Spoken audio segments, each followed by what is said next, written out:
500 টাকা বেশি কেন আপা? আপনি কি বেতন বাড়াইছেন?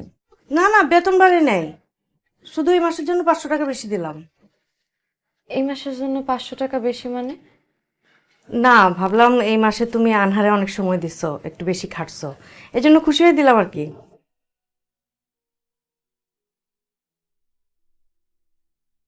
কিন্তু আপা, আনহা তো অঙ্কে পাইছে 45।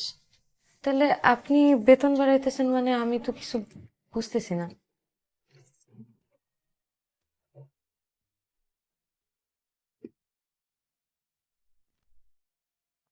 তাইলে এই বেতনের লগে 500 টাকা মিলাই দিন। লো, টাকা লো। বস কি? কি মনে করছো আমি কিচ্ছু বুঝি না? আমি কি কম কামাই? আমার টাকা লাগবো কে? তো লাগলে কইস দিমুনে। আমার ছাত্রী অঙ্কে পায় 45 নাম্বার, আর হ্যাঁ মায়া ইয়া কয় আমি নাকি খুব ভালো পড়াইছি, এই লোক আমার 500 টাকা বেতন বাড়াই দিছে। কারো ফাও ফাও টাকা আমি নেই না। লো, টাকা লো। এই তোর কি মাথা খারাপ নাকি আমার মাথা খারাপ? আমার মাথার গাম পায়ে ফেলা, আমার পরিশ্রম করা টাকা আমি কি ফাও ফাও করে দিমু? মানে তোমার টাকা না এটা? না, এটা আমার টাকা না। তোমারই টাকা এটা, টাকা লো। লো। আর দূর, এটা আমার টাকা না। তুই কি বাড়িতে যাইবি? যা, আমি গেলাম।